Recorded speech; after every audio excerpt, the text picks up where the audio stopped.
Hello and welcome. We're trying something new here at Today and I am thrilled to bring it to you.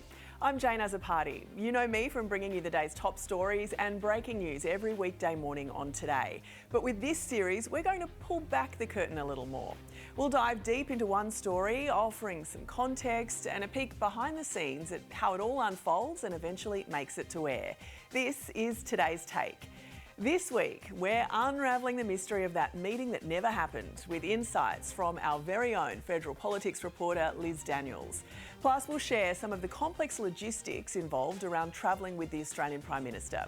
First, let's set the scene, so we'll take you back to Tuesday morning.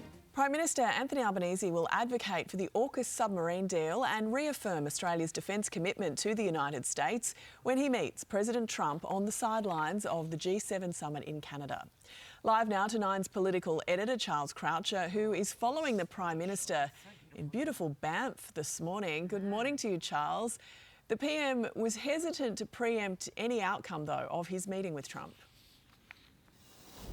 It is, yeah, tough job for the Prime Minister, but beautiful view with that job going ahead. Look, it's multiple cases with the Prime Minister. He has to advocate for AUKUS, promote the submarine deal with both the UK and the US as that review goes on, but also trade, which is the big issue. Donald Trump arrived here in the Rockies declaring he's a tariff man, and he did that in front of the hosts who are very much against tariff, as are every other person around that G7 table and Australia. So the whole meeting is trying to convince Donald Trump to pull back on these tariffs, free up trade and hopefully make everything cheaper for people at home as well. That's one of the jobs for Anthony Albanese. The other is to do with AUKUS, and then there is trying to promote Australia to the other partners and maybe broaden our base of allies given all the shifting sands. The main group, though, they've been spending today talking about security, what's happening in the Middle East, what's happening in the Ukraine, and from Donald Trump, well, he wants to see Vladimir Putin back at the table next year.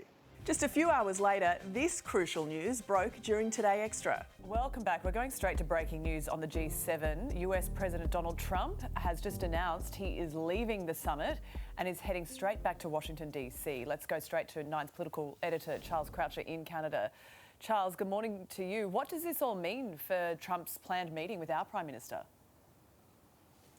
Good morning, Sylvia. It sounds like it's off. Anthony Albanese was not aware of these plans. In fact, we were talking to the Prime Minister in the minutes before the White House press secretary tweeted out a message effectively saying the President had done enough here in Canada and because of what was going on in the Middle East, had to get back to Washington to monitor things there. The President had earlier on his Truth Social put out that everyone should leave Tehran. Now, that is ominous for the people of Iran and particularly Tehran, given all that's going on. So because of that decision to go back to Washington, it seems that meeting between Donald Trump and Anthony Albanese is off. Because of the layout of this summit, Donald Trump is up in the mountains where the G7 leaders were meeting today. Australia is not a member of the G7, but we're invited along to be one of the participants. That leaves the Prime Minister down in Calgary, about an hour and a half away. So the two options, one is scramble the Prime Minister up there for some form of meeting in the next hour or two, which seems very difficult and highly unlikely. Or the second is the meeting is off, it gets postponed, it becomes a phone call, or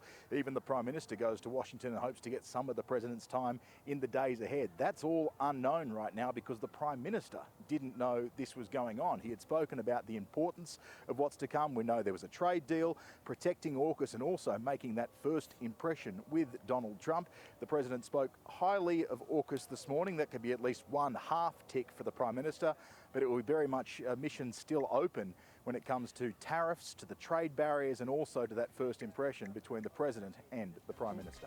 Now let's get Today's Take with Liz Daniels. Hello Liz, it's great to talk to you. I know you've been in Canberra this week, but you've been assisting our political editor Charles Croucher with his reporting from Canada. He's on his way back from there right now, so we're chatting to you about everything that's gone on this week. Really keen for your insights, because it has felt this week like the Prime Minister must have whiplash. So much has been changing. Yeah, certainly, and it was all changing on the ground. And when you go to conferences like this and big international summits, you always go with best laid plans, and they always have these really strategic and stringent schedules that they put out to the media, and pretty much you can guarantee that it all turns on its head as the second you get there. I think about the first meeting usually goes off as it's supposed to, and then everything else sends into turmoil, and certainly you add Donald Trump into the mix of that, and turmoil is putting it lightly. Oh my goodness. Yes, we're going to go right back to the beginning of this. But first, I just wanted you to give us a bit of a taste about how the PM's inner circle has handled all of the changes this week. Yeah, well, the PM's inner circle was working as finding out the information as we were finding it out and as the journos on the ground were finding it out. So, I mean, what happened was they were in the middle of a press conference or just ending a press conference, and Donald Trump's press secretary, not even Donald Trump himself, put it all out on a tweet saying he was leaving. They had to scramble on the ground. They had to work out on the ground exactly what they were going to do next. The PM was being whisked away to a dinner that Donald Trump wasn't going to be at. So you can imagine their level of chaos. Also, what happens when you get a tweet like that? When you get information on a tweet, the worst part about it is that you've got 20 questions to follow up with, but you can't follow up because it's a tweet. So you don't know what is happening in terms of, does that mean he's leaving right now? Does that mean he's leaving after the meetings? Does that mean, you know, that the Prime Minister could rush up and meet him now? There are questions to follow up with, and you almost can't. Okay, we're going to delve into all of that chaos very, very soon, but I want to take everybody right back to the beginning. We know that this has happened at the G7 summit in Canada, so let's get really simple. What is the G7? Who is there? Why is it important? And why was the Australian Prime Minister invited to this? Well, the G7 is a meeting, an economic meeting, effectively, a summit of 7 of the world's biggest democracies. So on the list, you've got Canada, obviously they were the host this year, France, Germany, Italy, Japan, UK, and of course the US. Now, it's not unusual for Australia to be invited to events like this because we are, you know, a mid player in the world, and we do have, obviously, you know, we're an ally with all of those nations. So the EU is also an unofficial member, so they attend the European Union Commission, that is, and then of course also we're not the only ones that are kind of on that secondary or the second tier of meetings like this. So this one, India was also there, Mexico, Korea. So big economies. I mean, Narendra Modi being, you know, a major world leader. So big economies are right there next to us, but not necessarily included in that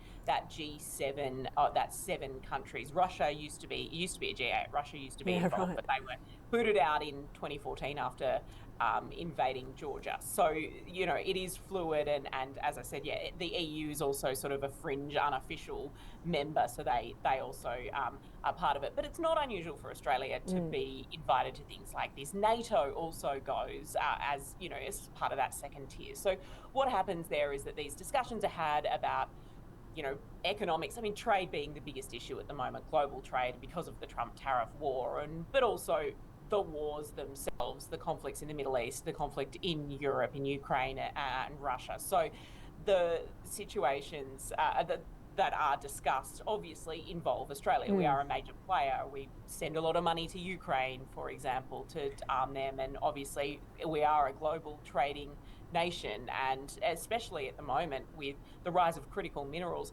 everyone wants to talk to Australia. We hear the Prime Minister talk about the fact we've got a periodic table under the ground. So that's something that we're effectively taking to these major summits, especially economically, and saying we're the ones to come to because we've got all these minerals and these rare earths under the ground. So in a trading world and in a trading summit like the G7, we actually have a lot to bring to the table. So even though we're essentially not part of the main table, we're, you know, maybe on the kids' table on the side, the other countries and the rest of the world media do care that we're there? Well, I think when Donald Trump's involved, the whole world cares. And so if Australia was going to be meeting with Donald Trump about trade tariffs and defence and nuclear submarines, then the world has all eyes on Donald Trump and then by proxy on Anthony Albanese. But this particular summit was actually interesting, and I was just talking to Charles about what it was like on the ground, and effectively what happens because there are two there's the inner circle, I guess, and then there's the outer ring, Australia being in the outer ring. At this summit, the main players, those G7 countries, they were meeting in Kananaskis, which is a ski resort that a lot of Australians would be familiar with, up in Banff in the Rocky Mountains. The Australians, especially for the first day, were in Calgary, so nearby but not in the main game, which meant that they call them the outreach partners, NATO, these extra countries that are invited to be part of the conversation. They call them the outreach countries, but physically at this summit, they were for a day out of reach. Yeah, and that made logistics really hard, especially when Donald Trump pulled the pin in the middle of it, because there was a mad scramble not only to work out what that meant, but also the fact that because the Australian delegation was in Calgary and not where the action was, it meant that it's not like Anthony Albanese could just go and knock on a door anywhere and say, hey, have you got 5 minutes? Or go and do a quick hello at a dinner or that sort of thing, because they were physically separated in different towns. So that's what made things actually a lot more complicated when the plug was pulled. Well, we do like to get into the logistics of some of these things on this series. So I did want to ask you about that in terms of the setup of the G7. You've kind of alluded to that a little bit there, because we talk about, or people will read about in the papers, you know, meeting on the sidelines of the summit. And that kind of gives you a mental picture of, oh, Donald Trump's about to walk into this building, but, you know, Albo will just grab him by the elbow and they'll walk over here and, you know, have a little chat. So take us inside. What's it like when you're a journalist at one of these events, and you know, how is it all set up, and how do the different countries compete, and how do the different one-on-one meetings go?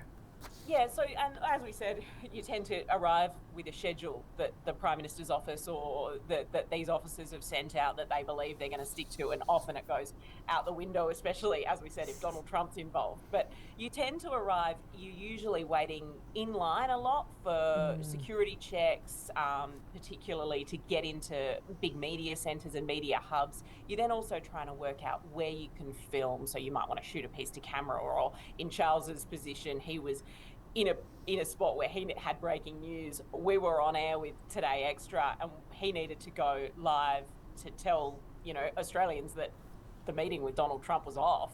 So things like that have to happen quickly, but it's logistically difficult, not to mention the fact that the whole town, as you said, is effectively shut down by these massive motorcades, you know, and especially because oftentimes all the leaders need to move around at once. So if there's a dinner, for example, happening, all of those leaders, you know, 7 leaders in that core group need to move at once, and all of them have got huge motorcades. So it tends to be a really big logistical nightmare, a big security nightmare.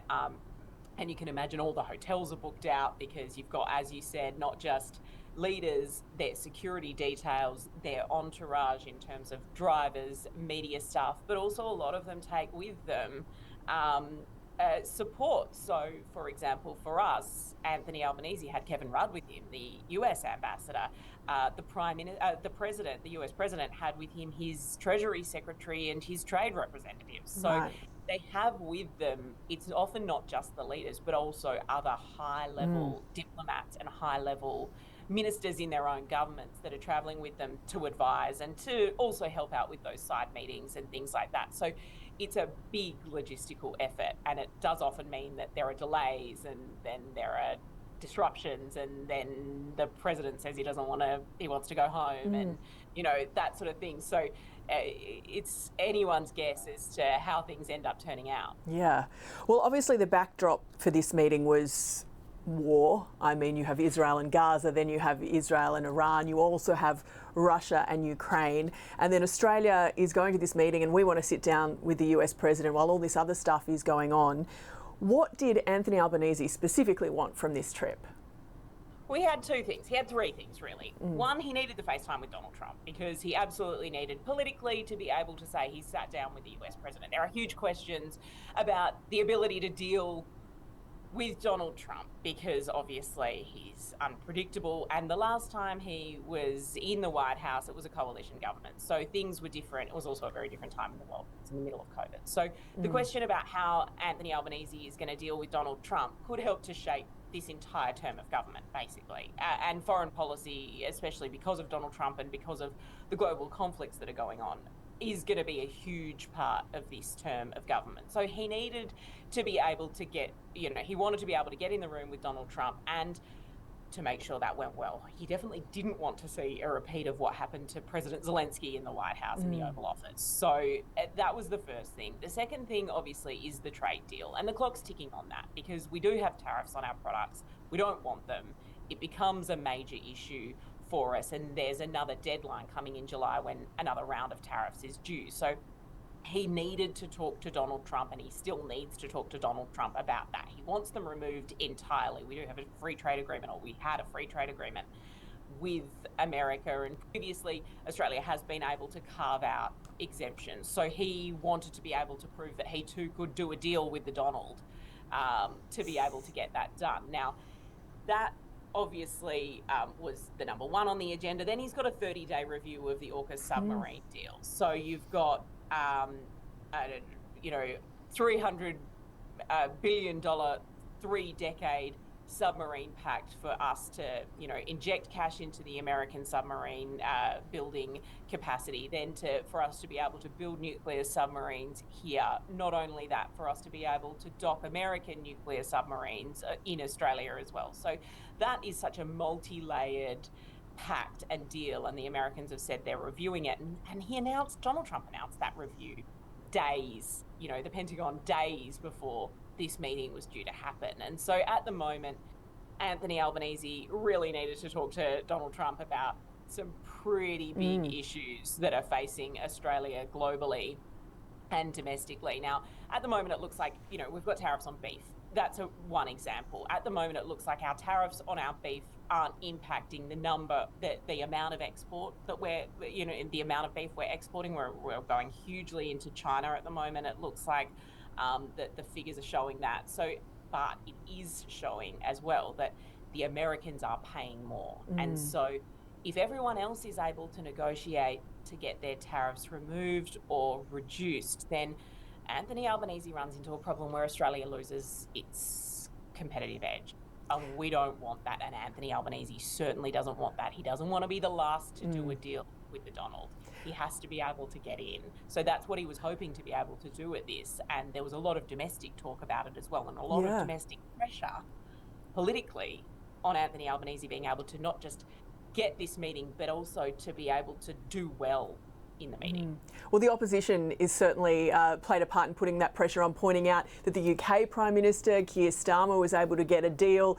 Why hasn't Australia got one yet? So take us a little bit behind the scenes into what efforts were being made by Albanese's team to try and get that meeting, because it was really, up until the point where it was called off, it was still pretty touch and go whether it was going to happen or not.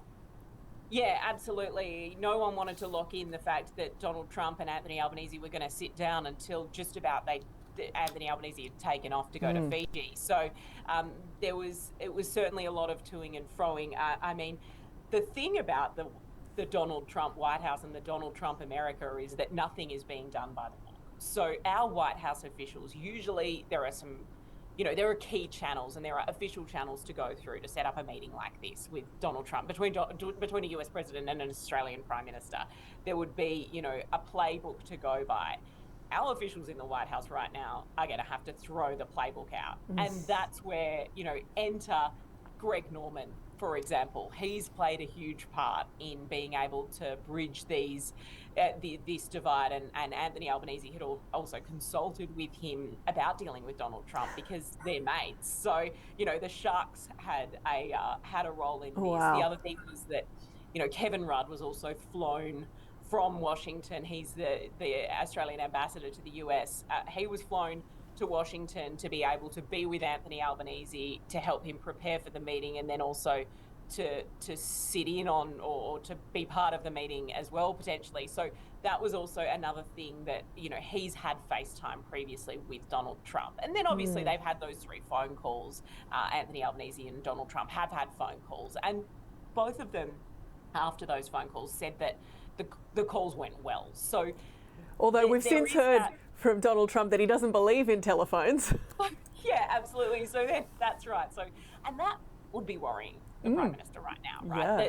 That he doesn't want another phone call, or he doesn't, that he prefers to deal in person. And that's not unusual for a world leader. I'm sure you can get a lot more done in person. But in terms of the Prime Minister's office as well, this is the first time they're dealing with Donald Trump too. So let's go to Tuesday. The Prime Minister is giving a press conference talking about how much he's looking forward to this meeting with Donald Trump. What exactly is he saying, and then what happens?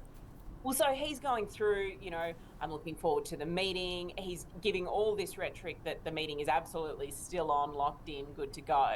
And then all of a sudden this tweet drops from Caroline Leavitt. And it happened just as the press conference was wrapping up. So the Prime Minister's clearly unaware. He wasn't given a heads up. The Prime Minister's office finds out at the same time as the press pack that Donald Trump wants to go home. Now, what does that mean? Does that mean he's going right now? Does that mean that the meetings can be brought forward? As I said, the outreach partners were out of reach. They were in a different spot at this point in time. The Prime Minister was being whisked away to the outreach partners' dinner. So he was going to a different dinner than Donald Trump was going to.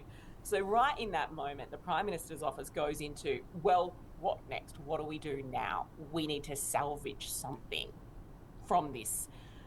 If we can't meet with Donald Trump, who can we meet with?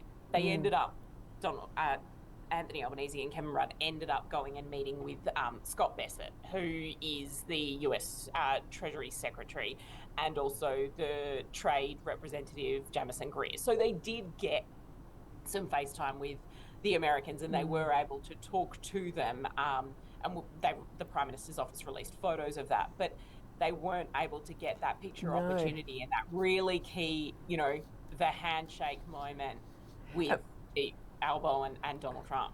And we know that with Donald Trump, I guess it's not like it would work in the Australian government, whereas if you have a meeting with Penny Wong, you can be pretty sure she's going to pass that on to Anthony Albanese and they're both on the same page. When it comes to Donald Trump, who knows whether the people working for him are actually on the same page as him personally.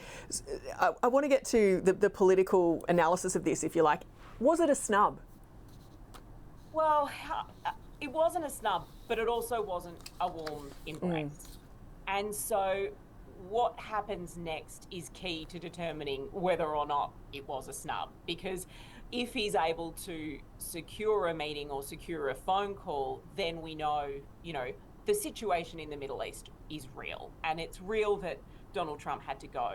And it's unfortunate that Donald Trump wanted to go back to Washington to be in the Situation Room to oversee what's going on in the Middle East. But it is real and it's understandable, but it's certainly unfortunate for Australia. And since then, we weren't the only ones that missed out on our meeting. So India and Mexico were also both supposed to meet that second day of the summit. We were both supposed to meet with Donald Trump. He missed those meetings too. Both of those leaders have now had a phone call, though, critically, with Donald Trump since missing that meeting. So right now, what happens next is key for Anthony Albanese. And if he can't now secure another meeting, then it starts to become elusive and it starts to become...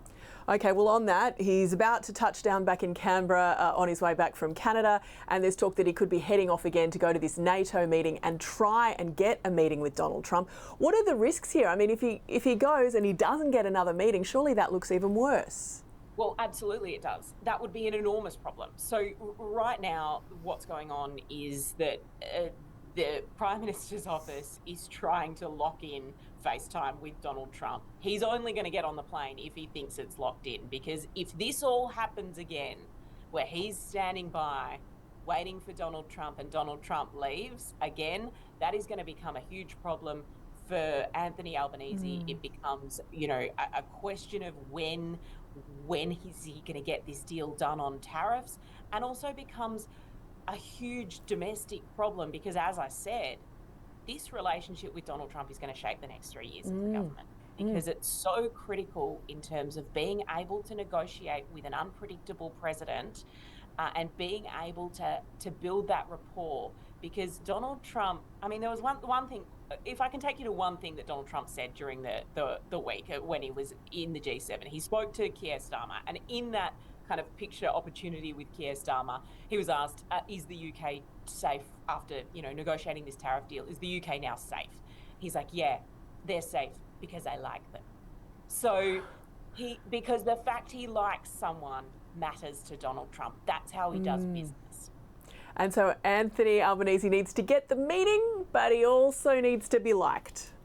That's right. It's not just about getting the meeting, it's about making sure the meeting goes well. So if he flies to NATO, at the moment the plan is for Richard Marles to go to NATO, And if Donald Trump can agree to FaceTime with the Prime Minister, it looks like the Prime Minister will go in Richard Marles's place. Now, if this all happens again and it all falls apart, it becomes a huge problem, and you can bet the opposition's going to jump on it even further. Okay, well, we will all be watching this space. Liz Daniels, thanks so much for joining us for today's Take.